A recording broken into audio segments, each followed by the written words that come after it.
Okay, welcome everyone to round 5 of the New Zealand Schools Debating Championships. Congratulations to both of you for making it this far in the tournament. There's no info side for today's motion, but the motion is, this House supports affirmative action for men in professions where they are significantly underrepresented, for example, teaching, nursing, and social work. Speaking times are between 7 to 8 minutes. I just bought this nifty little timer app. So what I'm going to do is I'll play it out loud and just let me know whether you can hear the ding. I'll have one go off at 1 minute, one at... Yeah, that's all good? Yeah. One will go off at 1 minute, one will go off at 7 minutes, and two will go off at 8 minutes. For reply, one will go off at 3 minutes, and two will go off at 4 minutes. With that, I welcome up the first affirmative speaker. Sorry. Could we just like move the tab on the live stream because you can see the thing? Oh. Yeah, it's just like quite distracting, like seeing yourself from a few seconds ago. No, definitely, I forgot. Like, okay, we're just done it. John, you want to go?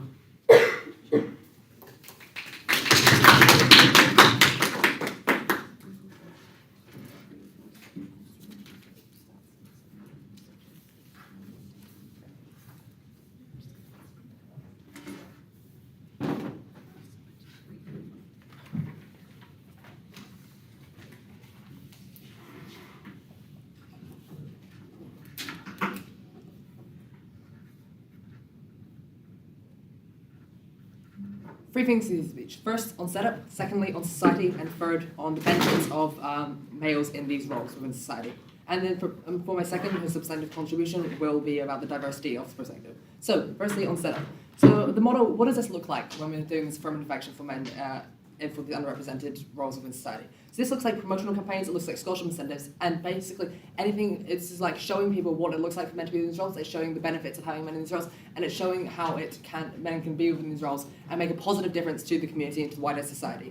So this is very clearly not active, this is not disincentivizing women from these roles, rather just further incentivizing men to go into these roles. Okay, so firstly, on the first main point on society. So, for a little bit of context, there are many industries within society which are female dominated. This includes teaching, nursing, and social work, as clarified in the motion. And these actively perpetuate the social narrative that there are roles for women. Alternatively, we recognise that there are many industries for which are male dominated. These include engineering, trades, or mechanical work, which perpetuate the society narrative that there are roles for men within society. So, this is and between these like perpetuate the narrative that there are roles, distinct roles for genders.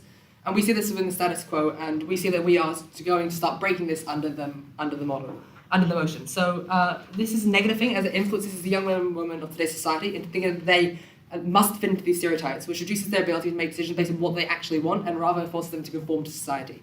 And they believe this loss of their choice, this loss of their ability to make decisions for themselves rather than for the sake of society, no thank you, means that they are not actively going to be able to have reduced mental health outcomes because they are less able to control what they actually want to do. Okay, so two main mechanisms on society. So, firstly, on the breaking down of gender stereotypes. So within the status quo, as we've clearly stated, and we don't think the opposing team can disprove, there are roles which are generally associated with men or women. So, in a world with affirmative action for men in these industries, we see that more men join into these industries due to being incentivized to go into these industries because they see that they can make them, they make positive change, and they'll go into the industries because they won't have fear of being judged a lot because they'll be shown and broadcast that this is a thing which they can do and make a positive difference in, and that it's not only for women. So this means that when men goes into this, it means that women form a lesser percentage of these industries, and these fields are, as such, less associated with women. There's less of this narrative. These fields are associated with women when more men go into these industries. So why is this a good thing? As such, we pick apart the narrative that certain professions are associated with gender roles, right? Because we see that more men in these fields mean it's less associated with a particular gender, which in turn means that this the aforementioned narrative gets broken down over time, and this is further backed up by the second mechanism, which means that this is a greater distribution of roles across fields. Because when we see that, obviously there's just a certain set amount of men and women within society, and I'm sure it fluctuates over time with the general populace, but we see that if there are more men in these fields, in these underrepresented fields, then there must be less men in the fields which are overrepresented with men. This means there's more space for women to go into these fields. So again, we see this benefit of these roles becoming less associated with genders. And this further breaks down the narrative that there are good roles for men, there are good roles for women. Now, why is this a good thing? So better distribution. So the outcomes we get from this is that the better distribution of genders across society. This means, as I said, there's a reduced narrative that these gender roles, that there are certain gender roles that people are going to do, and that means that people are less incentivized to perform and to conform with these societal narratives, which means that they have better ability to make choices for themselves and what they actually want to do, and are less pressured into conforming with what the societal narrative would be in negating this world. Okay, so what does this also do? This bolsters the feminism movement, because feminism is about promoting equality between the genders. So when we see in our world, we see that we are actually getting a better equality between genders. We are seeing more men in female-dominated fields, and we're seeing more women in male-dominated fields. And this equality over time will get closer and closer until we actually seeing we could eventually possibly see a future where there's true equality against girls. We're not saying that we'll see this immediately. We're seeing this as a gradual change over time, but we do see there will be positive change in restoring this balance. So we see that the young men and women throughout society don't feel such pressure to go into certain fields, that a young boy who really wants to be a teacher won't be stigmatized for it by his friends, won't be mocked for his friends for wanting to go into teaching. We see that he'll want to go into these fields, and see that, as we'll prove later, having more men in these fields is beneficial. And a young woman who wants to be an engineer will not be pushed down by society. She will not be further, she will not have all these extra pressures into not being able to become an engineer, which is what she really wants. And we see this as a good thing because it means that people will have the great ability to make free choice for their own happiness. And if the opposition supporters appeal, I will now take one. Yeah, since when has advocating for men to be more dominant in a field been good for a feminist movement? Because feminism is not necessarily about making female more represented field. It is about equality between genders. That is what feminism has always pushed for. It pushes for equality. So seeing more men in a female-dominated field makes it more equal, because that means that more women can go into male-dominated fields. And ultimately, that's just beneficial for equality across the societal spectrum. And all we see here is benefits of feminism. So on to my second point on men in these industries. So we see that the many benefits. So we see that a lot of these industries, such as social work, teaching, and nursing, work with vulnerable or young people, and especially vulnerable or young men. For example, teachers, they work with a lot of boys going through schools, and social workers, they work with a lot of young people, as well as older and younger men who are struggling within life. So we have four mechanisms today. So the first one, people will generally connect with those of the same gender. We see this is a fact of human nature. We aren't saying that this is necessarily right, but it's what we do as humans, because students, young and vulnerable people, need a human connection. And we see that people connect better when they have someone who has similar experiences, as people with similar experiences tend to be those of the same gender. And so we also see a second mechanism that people are generally more comfortable with interacting with people of the same gender within a healthcare context, for example. So if I was to be, say, getting changed because I had some sort of movement deficiency within a hospital, I'd be much more comfortable with doing someone of the same gender rather than someone who is of a different gender to myself, which ultimately increases patient comfortability, which increases patient outcomes, because happiness is generally linked to better outcomes within hospitals. And so we also see that it's really important for young boys and young men to have a positive male role model in life. So when we see males in teaching, when we see males in healthcare, we see that, or social work, we see that these people who might have been not exposed to a positive male role model in life, for example, they come from a broken family, where they have only their mother and they've only had toxic male influences throughout their life, or they've only been exposed to toxic male influences online or on social media, but there's all the red pill content floating around, then they could finally see someone who has been trained, who is actually putting effort into life, and who has gone through all the training to become a good person, and they can be a positive male influence in life. For example, this is a popular culture one, but Will Schuster in the show Glee, he is a positive male influence for all these people because he shows what it means to put effort and put passion into things. As of some people don't have the male role models. So what does this actually mean? It means that we get better outcomes for young boys and men because they're these positive male role models. They can form closer connection with the teachers, which is better education outcomes, which is important because it's important for their future success. We see that there is increased comfortability in healthcare. We see that there's a deeper connection for young men in social work or teaching, which again is just important because it means they're going to have better mental health outcomes because they can finally share their feelings. So across the board, we see greater happiness, we see greater social equality, we see greater outcomes for people in teaching and healthcare and social work, and ultimately we see that under the motion we see a better society as a whole, and that's why I'm very proud to stand. Thank you.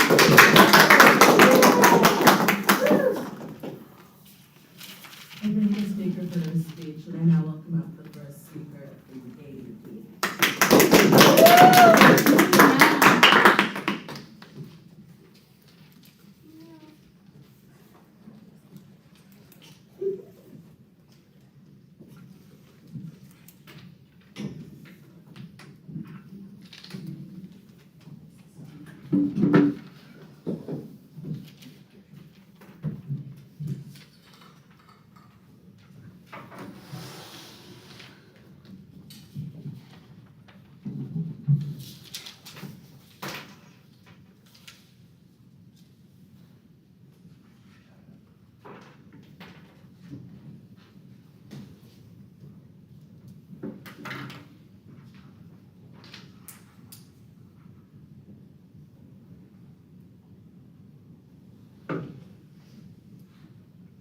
By taking away the only field in which women actually dominate and excel, you are actively harming the feminism movement. 5 key things to do in this speech. Firstly, on some setup, then a point on how it's harmful for women specifically, then a point on how it's harmful to the feminist movement, then a point on how men have no barriers in society, and then my rebuttal will be integrated. Firstly, on some setup. We think affirmative action just kind of looks like activism for men in these fields. We mostly agree with what the affirmative team has said on what this kind of looks like, but we think that this motion is specifically talking about the benefits for men, arguing just for generally better working conditions in these fields. We think that that's not mutually exclusive and that we can have that on our side of the house too. Okay, sweet. So on to my first point, which is on how it distracts from women. So for context, women are prominent in fields like teaching and social working. They also have a history of oppression. So firstly, advocacy for men dominates the public eye. Why does this occur? So it's new and peculiar. It's uncommon to see affirmative action for men. It's likely to get lots of engagement because people would feel strongly against it or strongly in favor for it, and it's just generally kind of or just generally interested in it. And then thirdly, men have more political capital for advocacy, which means they can spend more to develop the movement. Comparatively, women's social movements either become inflamed or they become more public to kind of compete with these men's social movements, or they kind of just cast aside, and we believe that this is a huge harm for women, which I'm going to elaborate on later. So more men in these jobs means that women are kind of shunned to the side. Women have no other dominated fields, whereas men overrepresent in positions that earn the most money, have the most political power. We think that women should have this is something for them to hold on to, which can help them gain traction within the feminist movement. The hope and knowledge that you as a woman have a certainty to go out and be a teacher and a good teacher, and I'm going to elaborate on this further, and know that this is something where you can make a really big movement, is incredibly powerful. This affirmative action is a signaling mechanism for men. It suggests that men should be should be in the focus for progress and activism. So what are the outcomes of this? Is that women's problems are just overshadowed, and there becomes a signal to care lots about men. This is a problem for a few reasons. One, men dominate everywhere else. 2, there aren't any structural barriers for, to access jobs for men, which I'm going to elaborate on further. The reason women have affirmative action movements is because they historically have been prevented from being in jobs by law and by society. No, thank you. So the impacts of this is that the scale of harm is massive, because it disaffects and condescends women everywhere. The severity of harm is certainly large because it's the only thing that women dominate in. And I'm going to talk about why this is so important. So moving on to my next point, which is how this harms activism for women. So for context, the affirmative action for men is probably only for men within these fields. Women get underrepresented in the activism. So why does it actually harm activism for women? So firstly, these jobs that are so female dominated uniquely give a platform for women to show their value for society. Why? Because when people think of these jobs, they typically are just viewed positively by society. No one thinks badly of nurses simply because they just do hard things and are helping people, and people are we really love nurses, they're a huge benefit to society. This actually gives women a unique position to leverage the positive perception within their activism. So why? Because it makes people more receptive, so that when women do advocate and they do think more sympathetically and actually have this shared solidarity, because when a person sees women protesting against domestic violence, for example, they think of all of the important jobs that women do in society, and how hard they work as teachers and nurses and social workers, and then they're just more willing to actually support them and not think so badly of them. When this power gets removed, it is because activism for men, as I explained before, distracts from the women. This leads to society just not viewing women as extremely hardworking, but rather as just another no thank you, but rather as just another kind of field because women just like are badly, yeah. Anyways, moving on to outcomes and impacts. So this is just like severely harms activism for women. This is really bad because these women in these jobs give so much to the movement in terms of like how they are perceived, making it way more receptive for people. So the pendulum is actually able to swing. So the Overton window like does shift and we become more accepting of women and their fight against like the patriarchal system. So it's really bad when this like power in moving like the Overton windows and stuff is lost because people like don't listen. We also think that this responds to the points on like gender roles. We don't think that this like AFS model is going to like get rid of gender roles because we still like have women in these jobs. Like we don't see how fighting to have more men in these jobs is going to like lead to women like switching into like more male dominated roles, because we don't think that women are going to be like leaving these roles that men are joining, because we think that these roles are kind of always needed in society. We need to think that there's going to be a time where there's just like such an overwhelming amount of like teachers and nurses, like we're just going to think, oh, there's great more teachers, like we have more one-to-one like training between students and teachers, and just like better nurses and stuff like that. Moving on, before I move on to my next point, I'll take a POI. Don't you agree that ultimately the male and female social movements would have the same ultimate goal of equality? We think that there's like within the feminist movement, not everyone believes that like we should have like equality for men. Like there's loads of different like sub brands within the feminist movement, like Marxist feminism, radical feminism, liberal feminism, that are fighting for different things.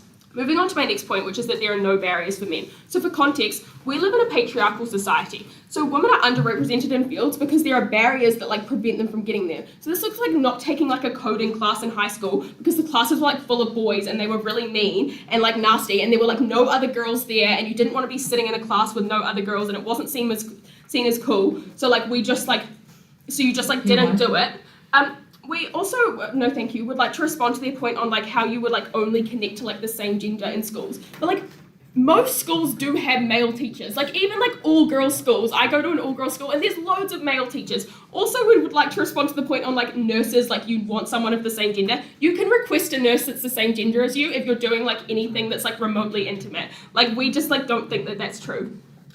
Or in like underdeveloped country, we also think that this is just like more of a concern for women to like have like a female nurse there for you than it is for men. So, and then also in like underdeveloped countries where like you're physically unable to like go to university or like you can, but like society still believes your place is to like get married or have children, like it's really hard for you to like go into these fields and stuff like that. Men don't have these barriers, like they're in these careers, but like they're not in these careers because they don't want to be or because they have like better jobs and stuff like that. And we think this responds to their point on like gender roles and stuff like that. Like we don't think that men have the same harm. Note that women in these fields are often extremely passionate about their work, like Florence Nightingale and stuff like that. Like they care so much and make it so lovely. Like an example would be midwives. Like not only are they medical experts, but they're like cheering you on as you have your baby and stuff like that. We think that like affirmative action for men is honestly ridiculous. Like you have every ability to go into these careers and often be quite idolized because like when they see you as a teacher, they're like, oh my gosh, like he's so supportive and he's like in touch with his feminine side and stuff like that. When women have been doing this since the beginning of time and they're getting like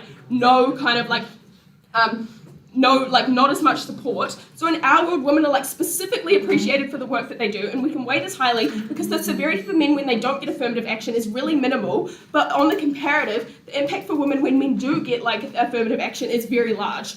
Thank you very much. Thank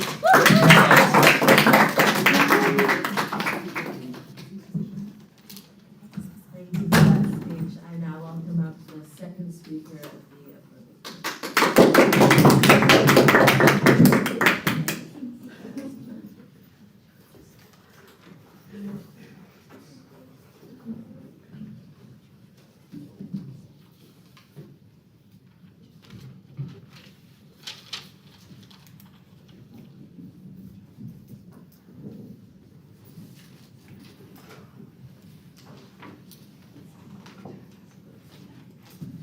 Someone goes to the doctor's office and says, hey, doctor, I'm behaving like a doorbell and I can't stop. The doctor says, oh, give it a week, and if you can't fix that, give me a ring. And here on the affirmative side, we stand for better healthcare than that idiotic doctor. 3 things I'm going to do for you in this speech. First of all, look over what the impacts of this are for women and the feminism movement in general, because they're kind of inherently linked. Second of all, look at how this is going to impact the effectiveness of these roles in society. And thirdly, going on to my substantive contribution about expanding more about how these roles are done in society. So first of all, just a little clarification about the model. We don't really believe the negating team can put words into our mouth and say we're trying to push for better working conditions for men. Like, that's the opposite of equality, making, I don't know, like all these little perks for men if you go into nursing that women don't have. We're pushing for like fighting against the societal narrative that these roles are only for women, and like offering some scholarships for men to get into these roles, just like really similar to what we've seen in the STEM movement. So they can't tell us that we're going to be fighting for like these little perks when you're in the roles. Also, we've heard from the negating team that you can already request a male nurse. However, we believe that there's not that many male nurses currently. Like, while you could, we think it's better to have it closer to like 40, 50, 60% male nurses, so that that's more of a normal thing, like less stigmatized, so people feel more comfortable asking for it. Okay, and so they've told us how there's going to be harms for women in what we're doing. This is my the first thing I'm looking at. So, and they tell us that there's going to be more men in these roles like nursing, teaching, etc., and women are going to be pushed to the side. First of all, can I say we've had like a quarter of a century of pushing for women in STEM, and even like more before that, but this is when it really started, like in the 2000s, and this hasn't happened. Like, there's still men in STEM, we just are seeing growing numbers of women. This was even in our quiz night last night, like 40% of women in STEM in New Zealand. Also, their first speaker just contradicted herself by then saying that, I can't read it, but she contradicted herself is what I mean. And also, I need to work on my handwriting.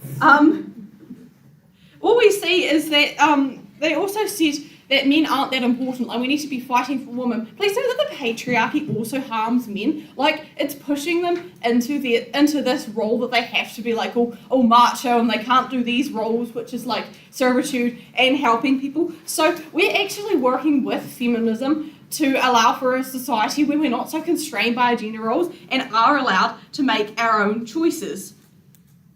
And then we've also heard more from the negating team about harms for feminism, that they said, well, it's important that women have these roles in which they're allowed to dominate and feel empowered, but we feel like these roles being perceived as a role where women dominate and are really good is really harmful, because this means that people view a woman's contribution to society is defined by servitude, and like that's what she's really good at, and that's why we've got so many women in these roles, when really we know that women are equally capable of having these STEM roles, just like men are having these servitude roles. So we think that we're actually improving feminism by breaking down this patriarchy for both the men as well as the women. And the final thing we've heard on this from the negating team is how feminism is really important so that, women can go to their coding class. But by encouraging men, it's okay to step outside of these roles and go for a healthcare job. This will empty the coding class, because maybe there's some men in the coding class who don't want to be there but society has forced them to be there because it said that's all that you're good for. And so we see that men now feel like they have the freedom to go and take like childcare or whatever other subject they want to, and so therefore there might be more space for women in these classes. And also, can I just note that advocating for men and advocating for women aren't mutually exclusive. Like, it's possible to bolster both roles in society and break down like the oppressive system. So that we see that, that it's not like you're going to be harming women by also advocating for men. And I'll take your point of information now. Do you think a $5,000 scholarship to do a degree in education is going to be the tipping point to make you be a teacher in the first place? I think that's a pretty significant scholarship that would make you consider it, especially if you're already already leaning to that. Because what you have to see is it's not like all men want to do STEM, and the only way they're going to be not doing STEM is by money. We see that some men want to go to teaching, but they aren't too sure because we're telling you about the societal pressure that it's not like a man's role. And so we see that this scholarship could be like to them, actually, who cares what people think, I'm going to do it. And especially when combined with our advocacy, we see that's really important. So, moving on to my substantive contribution about how these roles are better done and how they impact society. And please note, this is important because a lot of these roles are like cornerstone roles of our society that deal with vulnerable people and young people, which is, it's so important that they get good outcomes because they're already struggling, or like, if you think about young people, they're the future of our country. It's important that they're taught well and have help. So why are these roles better done? Men generally have different perspectives to women, like they might have different experiences in life, their brains are like slightly different due to their biology, and so we see that men are more like they might think about things differently than a woman would. And this means they have the ability to view certain situations differently. So in social work, this could look like knowing about what it means to, I don't know, be a young boy but not have any positive father figures in your life to look up to and how to work through that. It could look like in teaching, having perhaps different styles of communicating information that could appeal to different people. Or nursing, maybe considering different aspects of a situation. And why this is really important is, for instance, in nursing, it's really important that you do consider every aspect of a situation. It's important you have that diversity of viewpoints so you don't like let things drop that could be potentially life-threatening later on. And so what we see that this means is better health outcomes for people because these roles are being better done, and it's always positive to not be suffering in a hospital bed, I think. And also when we're thinking about teaching, if you have like a variety of different ways of being taught, there's more of a chance that everyone in the class will experience like at least one teacher who really gels with them and lets that information sink in. And we believe it's good that pupils are being taught well in society because this allows them to make more informed decisions when they're voting, to be to feel better if they go into a profession that requires like a lot of thought, like maybe being a doctor or a lawyer. They feel like they can learn better for that. And also, if you think about social work, these are people in very vulnerable situations who want a lot of help. And especially if you're a young boy and you feel like all your social workers are women and they don't quite understand where you're coming from, it's really important to have someone who can make you feel more understood because you're more likely to share your problems and to be able to get good help. We also see this is really important in the age of social media, where a lot of like role models for boys come from like incel culture or red pill culture, because they're like, oh no, we can dominate over women, and we think that it's more likely to that when men come into these roles, they can be that positive male influence on a young boy.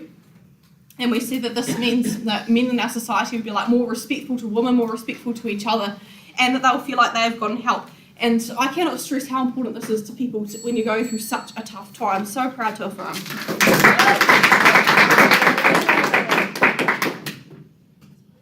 you for that speech, and I will welcome up the second speaker.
I'm going to do 3 things for you in this speech. Firstly, I'm going to be talking about society and how society now views these different roles and why it's actually harmful that there's a higher proportion of men within these jobs.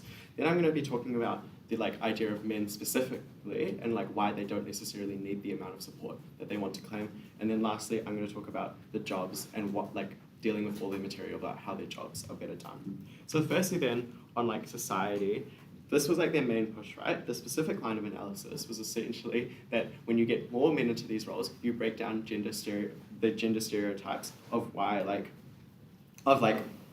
these gender-specific jobs, right? Okay, I have a couple of responses here. Firstly, we think it takes an extremely hard amount of work to uproot and completely break down a societal narrative. This narrative has been around for literally centuries, right? The fact that women are expected to be within these fields, the fact that men don't need to work as a nurse. We think that this actually takes a lot of work, and simply the amount of like advertising campaigns and a couple scholarships probably isn't going to be enough to influence people to change their minds, right? What you really need is you actually need to get into the minds of people, not just like children, right, who are like in high school, but their parents, their grandparents, people who have these extremely preconceived notions, right, who have their beliefs set in stone, who are highly influential of of these people who are deciding these roles, right? I think what that means is that when people do, like when a boy like does decide I want to become a nurse, when they do tell it to like their parents and their like grandparents, they get like judged, they get ridiculed, simply because that's just not what society expects from them. I think it takes like an extremely extremely hard amount of work to actually change this narrative. I think that even if you still believe that the narrative has changed, we don't necessarily understand why you get more women into male-dominated fields, right? I think it's really unclear why you actually why you get that, because they don't necessarily push anything to actually get women out of these fields. We think that what's more likely to happen is you still get the same proportion of women into these fields, but you just get, in their best case, like more men going into these fields, so it becomes more even, right?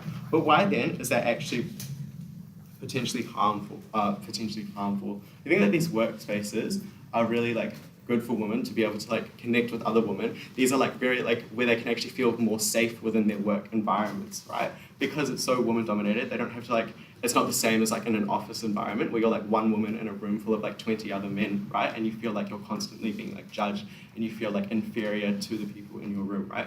You think that that means that like women actually are able to feel more like equal to their co-workers. They feel like they are empowered within what they do. And we think that that is extremely, that's extremely important, right? But we think that the harms that we tell you about how great are men in these fields, we think that that changes how society actually views these roles in a potentially more negative light, especially on how they view women, perhaps, right? Because these jobs require an extreme amount of like work, care, and like dedication, right? And we think that society like just values a lot of the work that these women do, and we think that in turn that actually gets people to value women a lot more, right? Because they see women as like contributing really meaningfully in society, and we think that that is really beneficial. The issue then is when it becomes more male, more men get into these fields. The issue then is that they don't see that this is something that women uniquely do. They now see that like men also can be caring, and we would think, well, the issue with this is that like that's just people like stop like thinking that like women contribute like as meaningfully and like as meaningfully as they do, right? Now they just see that like men can also do this. And we think that this is really harmful because like as a society, we think that a lot of people, particularly like other men, perhaps start losing a little bit of respect for women. And we think that this is harmful, especially for like when women actually do advocate, when women do actually advocate for their causes, simply because that like people don't believe it's like just a woman like only issue, and they don't see them as like having the same like value as they used to. I think that that's extremely harmful, right? But then let's talk about like men and why we think that men don't necessarily need the support that they say. They told us that like men don't have the opportunity to go into these fields, and then they're constantly ridiculed, right? A few responses here. Firstly, we think that that's just unrealistic, right? There's lots of like male teachers, and there are male nurses who actually do go into these professions. We don't think that male teachers are actually like ridiculed for what they do within their jobs, right? They're like honest, like some of them are even like celebrated for being like really hardworking and stuff like that. But also when you get like men into like more like caring roles like nursing and social work, they're like actually put on a pedestal above the woman within their workplaces, because they're seen as like going their like extra mile. We think that like men are just like celebrated uniquely, but we think that they don't actually need the extra support. Like men don't actually need the extra support that they get, and we think that rather that they want to push, right? I think, okay.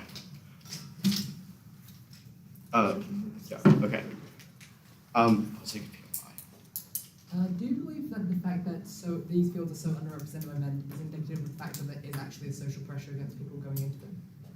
I think that the reason that there are like no men within these fields is because society pushes the narrative that it's for women, right? But there's no like narrative saying it's bad for men to go into these fields. That's why you see like men actually getting celebrated for going into these fields. Okay. lastly then, on like roles being better done, I think that this is like their main path to victory, that they prove the tangible outcomes of like things getting done better. But like the first line of analysis then is that people just connect more with people of the same gender. A few responses here. Firstly, we think that like society as a whole views women as more like caring and like nurturing, right?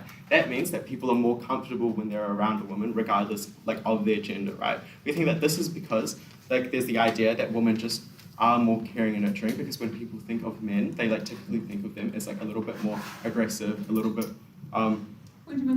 bit like less receptive to like being emotional, right? We think that that means that people are more willing to actually get the help from a woman, especially if they're like battling with really tough issues, so they can actually share it, and we think that that's really good.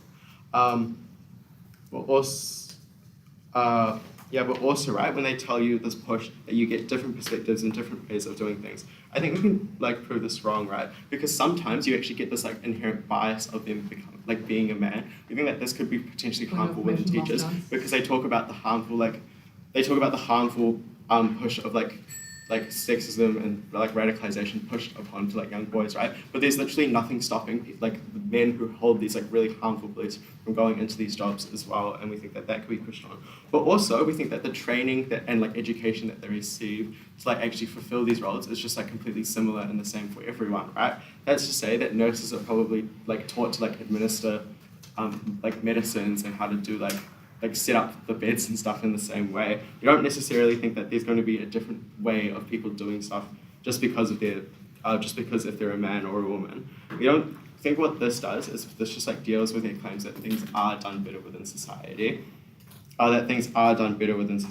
think it's just like done relatively the same on either side, but we tell you that it's actually more beneficial for like women to do these roles, because it actually makes people feel like they do feel safer within these environments, that they actually can come forward with like lots of issues, with their issues to people, simply because they feel more like cared for and safe.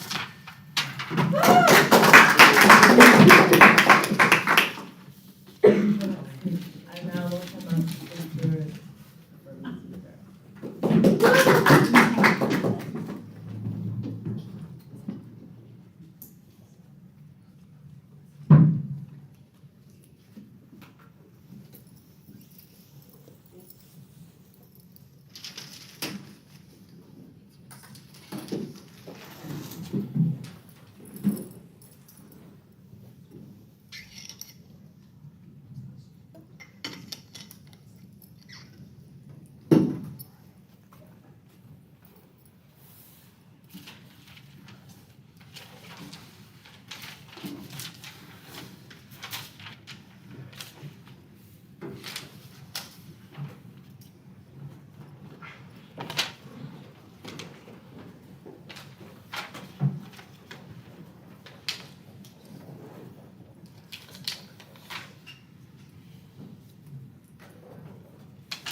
Servitude and caring for others is a woman's work, is what the other team has argued.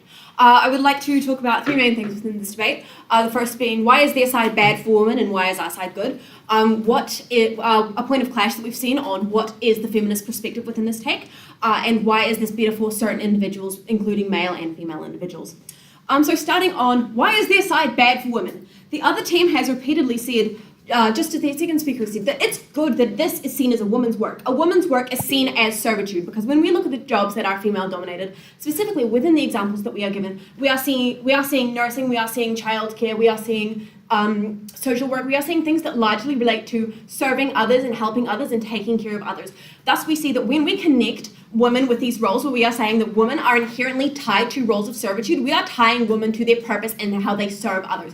We are saying that in interconnecting the idea that these roles are inherently better for women to be doing, that women must be the ones to do these roles, and that women are better at doing these roles because they are inherently more caring, as seen by the narrative within the society. The other team is accepting and agreeing with the conflation and the interconnection between servitude and serving other people and being a woman is a good thing. We disagree with that entirely because we believe that we can see a very heavy impact on our side, where we can see that servicing other people is not the only thing that a woman can do. On their side of the house, a woman can sit within a box where she has to be someone who serves other people. We have identified gender roles as very traditionally being that a woman will serve other people, she will bear children, she will collect and care for others, and that a woman's job has been to always help other people and to serve other people. On their side of the house, a woman continues to sit in this box, and they have attempted to repackage these gender roles as something progressive and something that society will value for women. However, we see that the society has never valued women for fulfilling the gender roles that they have placed on them. This has never existed. We do not believe that we will really see a major benefit of their side of the house, of society saying that they suddenly appreciate women for all of the work that they have been doing.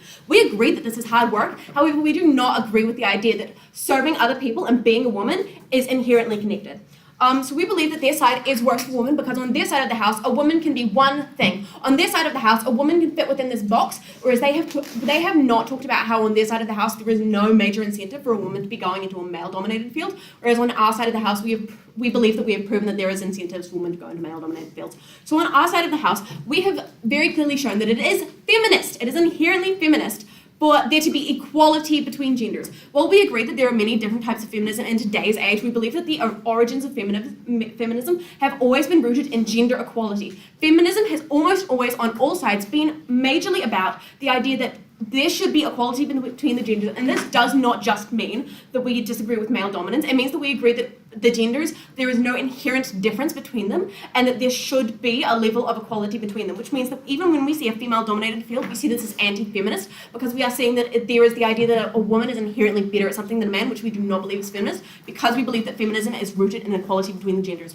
On their side of the house, we are seeing no equality between the genders, because we are seeing the idea that caring for others is a woman's work, and that anything else is a man's work, because they have not acknowledged this. On our side of the house, we believe that we have provided points about how if we are moving men into female-dominated industries, if we are evening that out, we see equality within that field to a certain extent, because we believe that we are able to see a better split between men and women if there is an incentive for men to go into that field. The other team said that yes, these fields are female-dominated. Yes, there is a narrative that these fields are female-dominated for a reason, and that reason is because women are, on their side of the house, inherently better or somehow better suited to caring for other individuals, specifically children. Whereas on our side of the house, we don't believe that to be true. On their side of the house, they have agreed that there is a harmful narrative that perpetuates the idea that women are better at these fields and that men have other fields that they go into. They have agreed that this needs to be deconstructed. However, they have provided no way to deconstruct it. They've essentially said, too much work, don't want to do it. We disagree with your thing because we believe it's too hard and it's not going to work, but we provide no other reason on why it should work. So on our side of the house, we provide an idea that our worst case scenario is maybe not as effective. Whereas on their side of the house, they have no benefit to changing the societal narrative. On our side of the house, we do, even at our worst case scenario. So we believe that we've proven why their side is bad for women, because we've proven that on their side of the house, we are inherently tying the idea of being a woman and serving other people. And we would now like to go on, and we've covered why this is not feminist, because on their side of the house there is no gender equality, because they are arguing that it is more feminist for women to have their own spaces. We will now talk a bit about the other team has perpetuated the idea that male activism and female activism cannot exist at the same time. They have created the idea that there is only a certain amount of space for advocacy in our world, and that to have one kind of advocacy takes away from one other kind of advocacy. We do not believe this to be true, because we do not agree that one type of advocacy that is different to another kind of advocacy takes away from it. The other team has created the idea that women's power comes from their servitude, and that women's power comes from the way that we see them in our society and the way that we see them working these jobs. They believe that if a woman is a teacher, they will be seen as better. We believe that this would only be because they are fulfilling gender roles, which is, at their best case scenario, still supporting gender roles. We disagree with their point about how this is taking away from women's power, because we do not believe that women's power comes from the idea that women must be serviceable to other people. We do not believe that this is power. And also we disagree with the idea that one kind of advocacy takes away from another kind of advocacy, because we do not believe that to be true. The universe does not have a certain amount of attention span that they are willing to give advocacy, and you can advocate for more than one thing at once. No, thank you, I'll take a POI later. I would also like to touch on why this is better for men, which the other team has not really disagreed with. So we've brought up time and time again how there are not many male role models within these fields, especially because we've talked about how they are dealing with younger and vulnerable people. And we believe that there is a good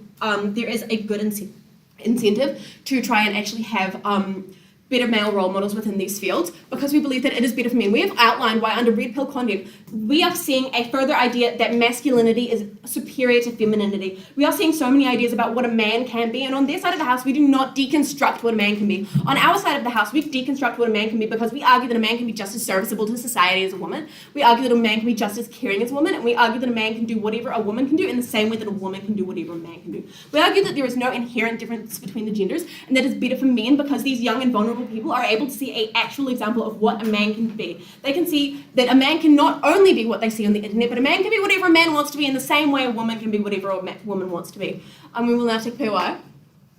10 seconds. Yeah, so how exactly does a men's movement who has way more capital not going to overshadow all the feminist movements that you say are perpetuated better under your side? So we believe that one kind of advocacy does not take away from another kind of advocacy, because we believe that there are different kinds of advocacy, and we do not see that male advocacy would in any way take away from women's advocacy, even though we agree that in some sense they might have, at our worst case scenario, a bit more social capital and they might receive a bit more attention.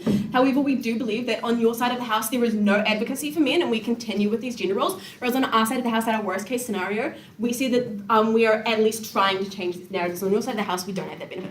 On your side of the house, you have proven that women are only good for servitude. You have proven that these fields are female dominated for a reason, because of the narratives that we see in society, and you have only argued that that men within these roles take away from women's space. We do not believe this, because we believe that a woman's space is not defined by her service to society.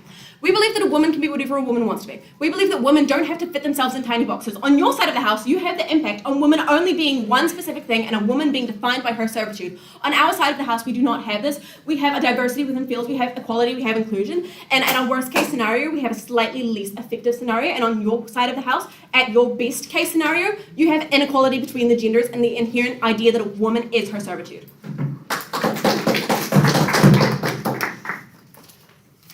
you for that speech. I now welcome up the third speaker of the meeting.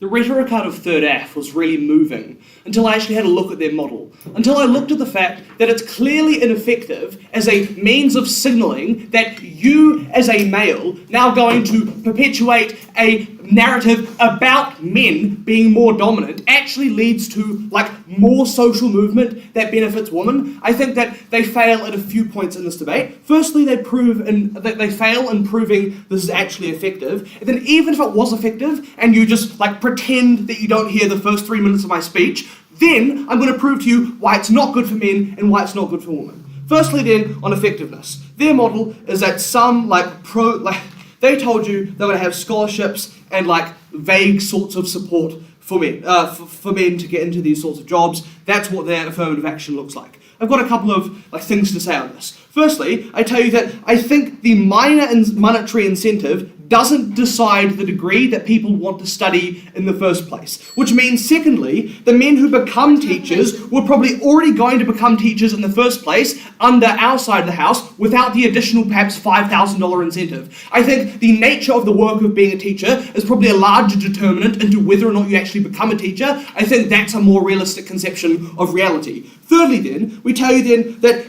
in the comparative scale of money, $5,000 in the context of your $70,000 student debt is probably insignificant, which means that in another way that monetary incentive probably isn't good enough. Fourthly then, the vague, quote, support that they said they're going to create under their sort of affirmative action probably looks like things like little pamphlets, it looks like putting posters up around town.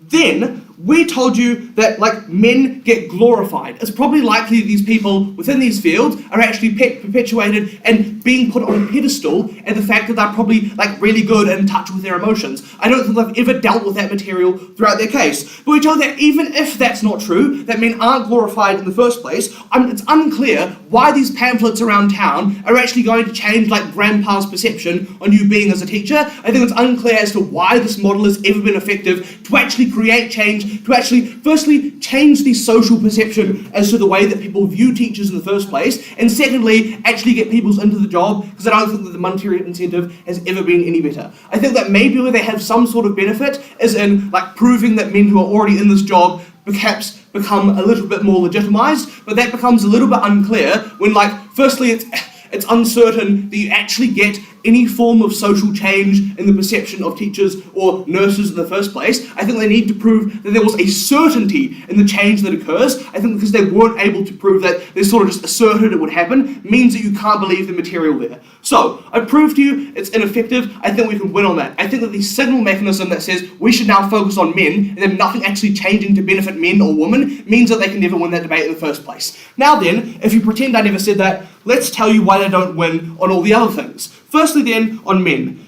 They had a few key pushes. Their first push was that they are massively underrepresented in these fields. We tell you a few things. Firstly, they do actually exist in these fields. I think that we gave you so much analysis throughout this debate as to why there are actual no structural barriers to entry for these people to get into these fields in the first place. I think the reason that you saw all the waves of no thanks, all the sorts of like waves of feminism throughout history is actually because women had structural like barriers to entry to actually access forms of education that allowed them to be educated, that allowed them to get into these fields in the first place. The key difference then is that when you advocate for these men, it doesn't actually signal for laws to change, it maybe signals for them to go and start doing these jobs.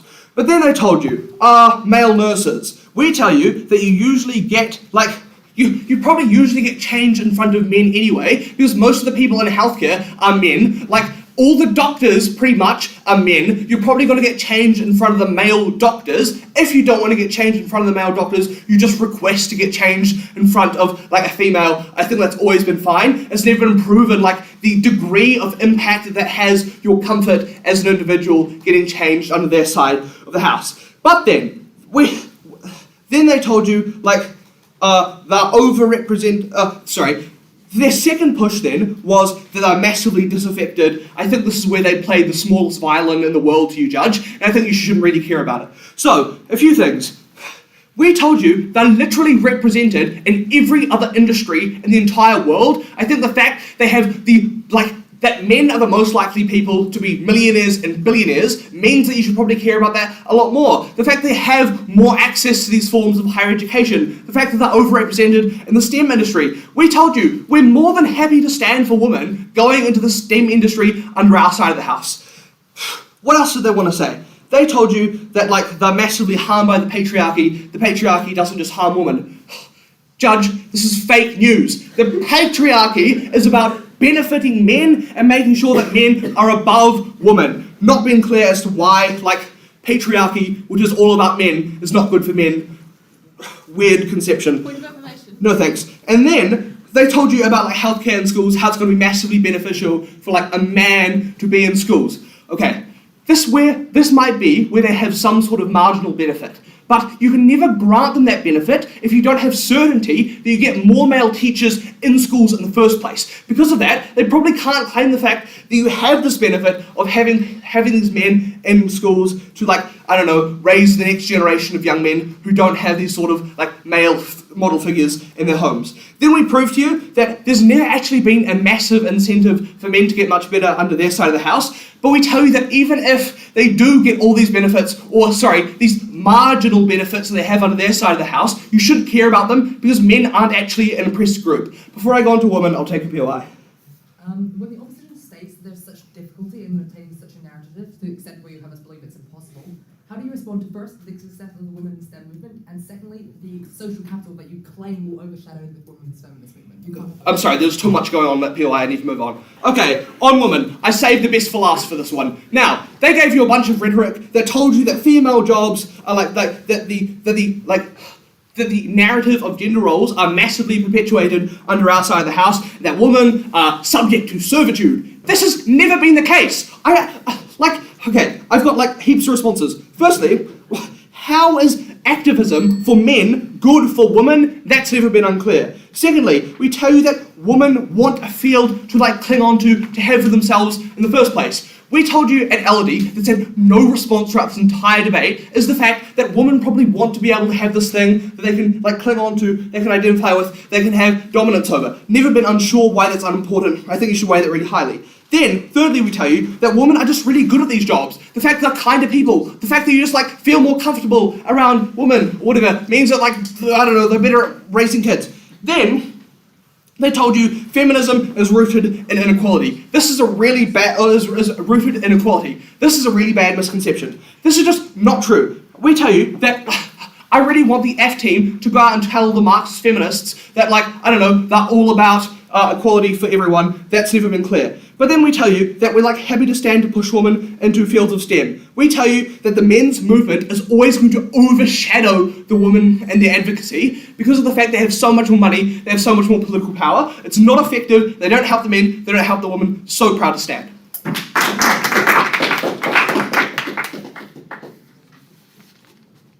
you for that speech. As is customary, we'll reverse the speaking order, and I welcome up negating for the reply.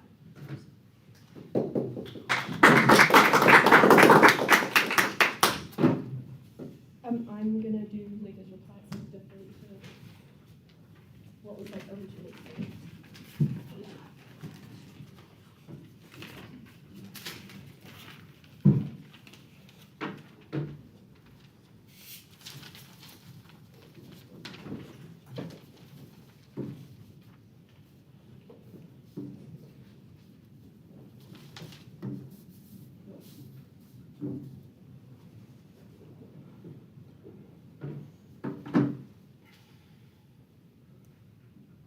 Okay, a few things to do in this reply. Firstly, I'm going to look at what is better for the feminism movement in general and how we impact that. Then I'm going to look at the men in these roles, and then finally I'm just going to look at the outcomes of of what either side's model kind of looks like. So firstly on what is better for the feminism movement. So the affirmative side has said that this inherently is going to create equality and stuff like that, and feminism, because we're going to put all of these men into these female dominated roles, and then somehow these women are just going to slowly move out and filter into these STEM roles and stuff like that because they just have an incentive to do so. But we don't think that AF's mechanisms show that we will get just more women in STEM roles. I told you at first that women go into these roles one because they just really care about it and stuff like that, and also there's just always a need for teachers and nurses and social workers. It's really beneficial in society and stuff like that.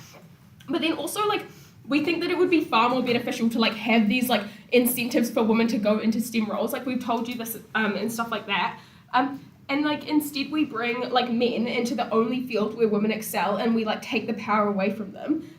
We obviously as neg, we're both sides want to move towards better equality and stuff like that, and have women in STEM roles. But we believe F's model is far slower, and it's going to take away the few places in society for women to really excel and stuff like that.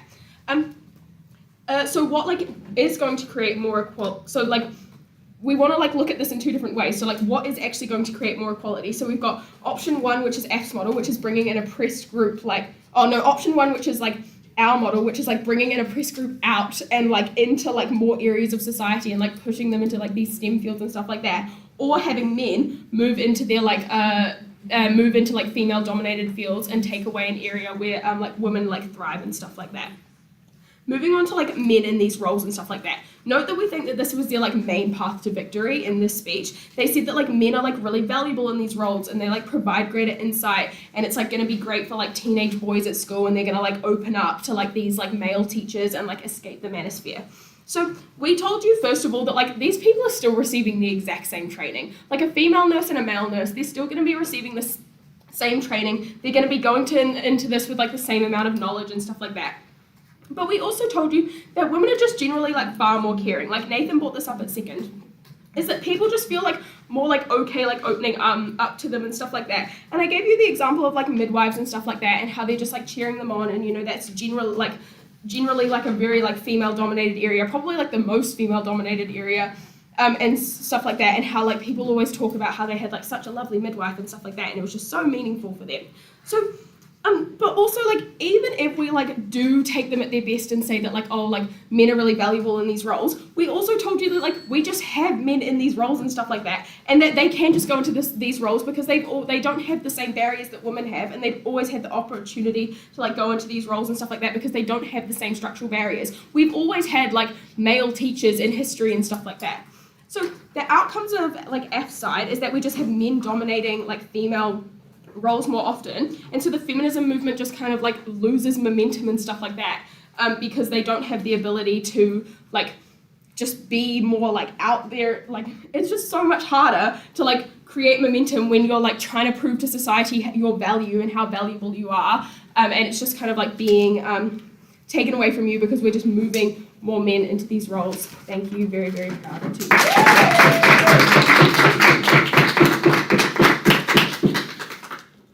you for that speech. I now welcome up our reply to close this debate.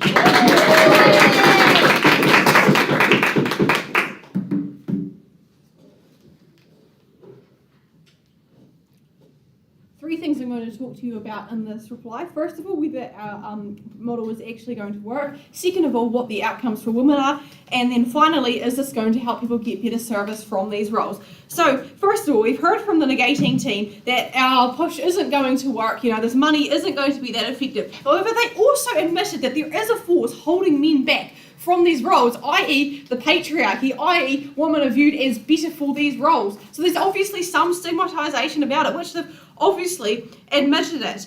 And we also have given them the example again and again that it did work for getting women into STEM, and that there is obviously a force stopping men from going into these roles. So we believe that our incentive will be helpful, because I mean, I don't know if they use a different currency in the North Island, but $5,000, A, was their number, and B, is still a significant amount of money. Okay, so they said we won't have a narrative shift because no one's really going to care about the men that much, but they also said that men have a lot of social capital, so I think people will like be incentivized to think about it by this. And then they've also been really worried about men getting put on a pedestal, which is like not really that comparative to the benefits for these people going through horrible situations with social work. But and then finally, under whether this is going to work, they've also told us there's no structural barriers to entry for men. Well, we've already told you again and again that the patriarchy oppresses men and women alike by not giving them choices and telling them what they have to do based on their gender. So moving on to about the outcomes for women. Now, three things under this. First of all, the negating team have told us that women are going to be pushed out of these roles, and that therefore they're not going to be able to go into like other places. Well, we think that this actually works well with the feminist movement, saying that women can do stuff other than healthcare and that men can do stuff other than like STEM or hands-on stuff. So we believe that the two complement each other and allow for like a greater equality across these jobs. Secondly, they've told us that women are expected to be good at serving, and so you know maybe it's not bad that there's a woman in these roles. How horrible is that to be like, oh, we're not actually going to free you because we think it works kind of well for us, thinking that women are kind of these cuddly, nice, safe people. Like, we think we should say that, hey, women can be strong too, and that men can be good at serving, can be good at emotions. So they're inherently sexist on that team. And finally, they said that having women in these roles shows that they're hardworking. Once again, we point you to servitude. We feel like saying, oh, look, a woman's so hardworking and serving, you know, this is all good, we don't really want to change it. Shows a blatant lack of respect for women. Okay, my third thing I'm looking at is, does this help people get better service from these roles? Now, three things under this.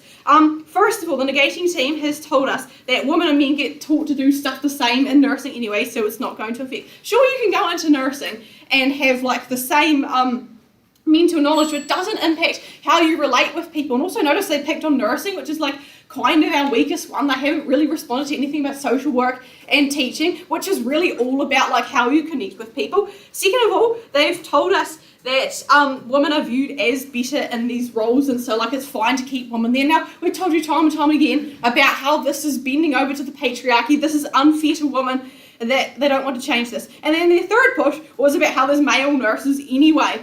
Well, even if we don't see benefit, like heaps more male nurses or benefits from that, we tell you the social work, the teaching, the interpersonal connections are so important. So when we step back and look at the negating team's case, their best case is that, you know, our incentives don't really work. Like there's still a few men incentivised by the money who go into healthcare, but actually women get to keep their heaps of jobs that they want in that case anyway. But we're still going to help some young men in the social working field, in the teaching field, who need help, who need someone to look up to and be a father figure. We believe that is so important, and that we can win on that alone for these tormented young men who don't have someone to protect them. So proud to affirm. Thank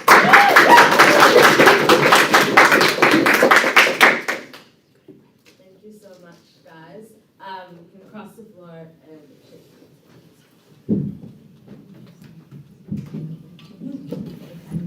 Guys, cooking. Thanks so much. Good job.